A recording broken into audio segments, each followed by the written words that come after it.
technically speaking, R. Kelly is not a pedophile. Just give me 1 second. I promise this goes away.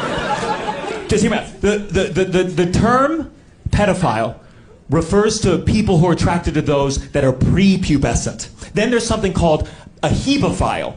That's people who are attracted to those in the early stages of puberty, like 11, 12, 13, 14. And then there's something called an ephebophile. That's people who are attracted to those in the later stages of puberty, like 15, 16, 17, 18.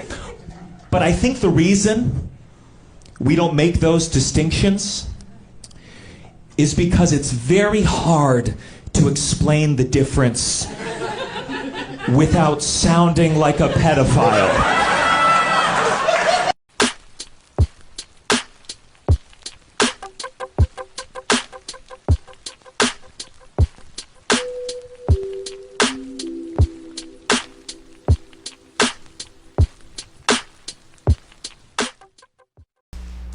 You know, you feel as a victim. You feel a victim. To people who are going to be out there, because you know some are going to judge and say, you were 15, you were 16, you were 17, you were a willing participant.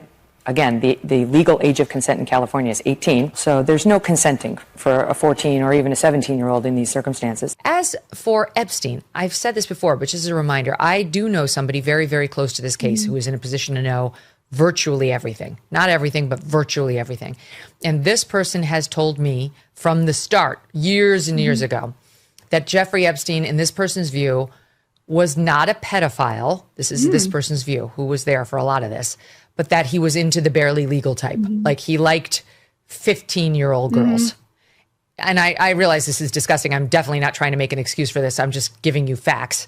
That he wasn't into like 8-year-olds. But he liked the very young teen types that could pass for even younger than they were, but would look legal to a passerby. And that is what I believed, and that was what I reliably was told for many years. And it wasn't until we heard from Pam Bondi that they had tens of thousands of videos of alleged, forgive me, they used to call it kiddie porn, now they call it child sexual abuse material, on his computer, that for the first time I thought, oh, no, he was an actual pedophile. I mean, only a pedophile gets off on young children abuse videos. She's never clarified it. I don't know whether it's true. I have to be honest. I don't really trust Pam Bondi's word on the Epstein matters anymore. Yeah, so I don't know what's true about him, but we have yet to see anybody come forward and say, I was I was under 10. I was under 14 when I first came within his purview. Look, you can say that's a distinction without a difference. No, it's not. I think there is a difference. Yeah. There's a difference between a 15-year-old and a 5-year-old. Yeah. You know, it's just whatever.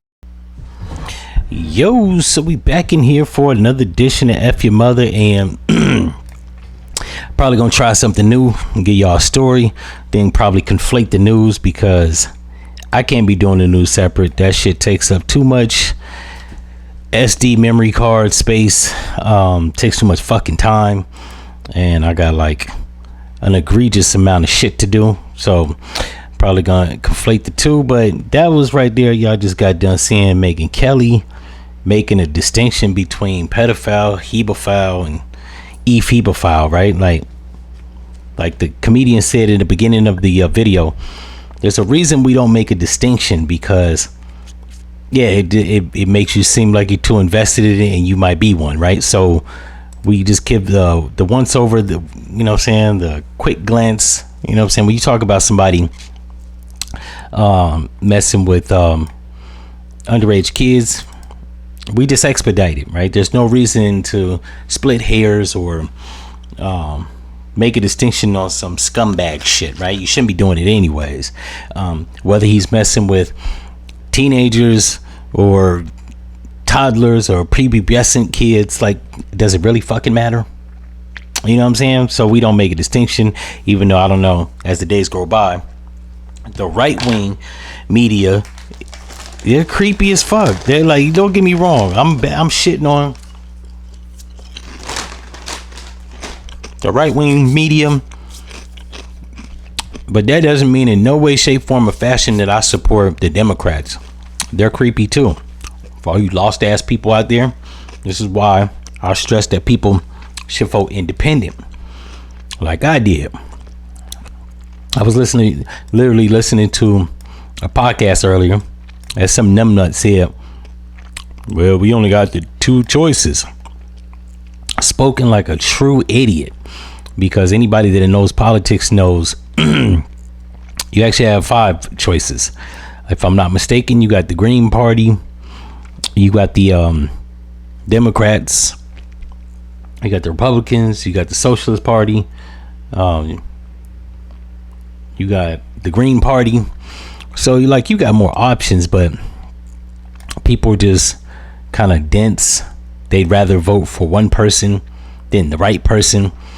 And I have reason to believe people get brainwashed into doing the same shit over and over again. So they're only doing it because their mama did it, their dad did it, and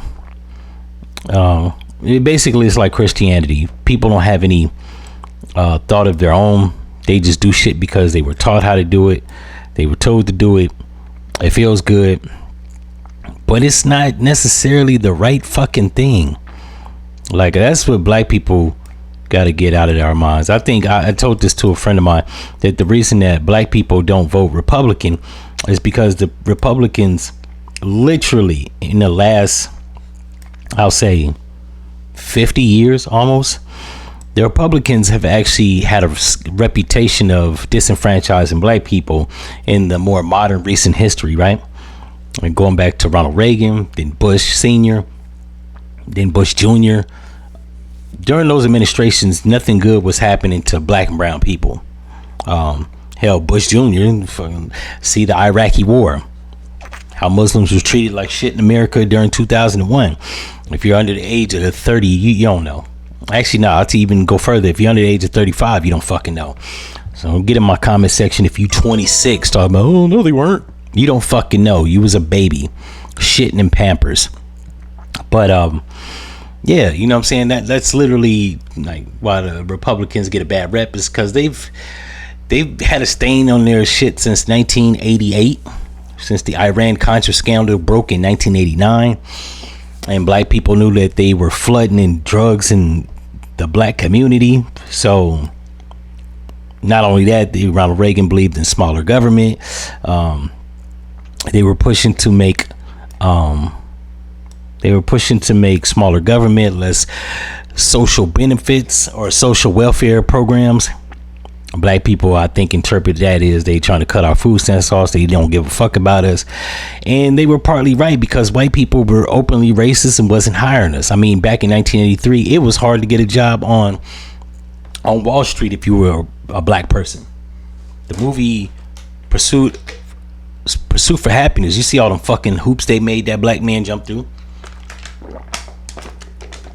Before 1983, they was not hiring niggas to work on Wall Street, brokerage firms.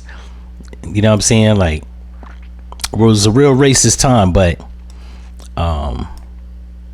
since then, the Democrats have taken advantage of that, and they haven't really done shit. They haven't kept up on any promises. They haven't done shit. Social welfare doesn't help anybody. It just keeps people complacent. And what the fuck do I want to be on food stamps indefinitely for? Or Section 8 or TANF or any of that shit, right? You need a help in hand. You don't need for people to be giving you spoon feeding you shit. They spoon feed you, you'll never grow. So, you know, then there's that. In any event, if y'all like this episode, leave it in the comments, subscribe, all that fly stuff. Let me know if I'm off, right? I like to think that the Republicans ain't shit, but the Democrats also ain't shit, and this is a non-biased podcast. We just tell you the truth here. But I had to highlight that, even though, like, now, you know what? Let me stop. I believe in firmly kicking a nigga when he down.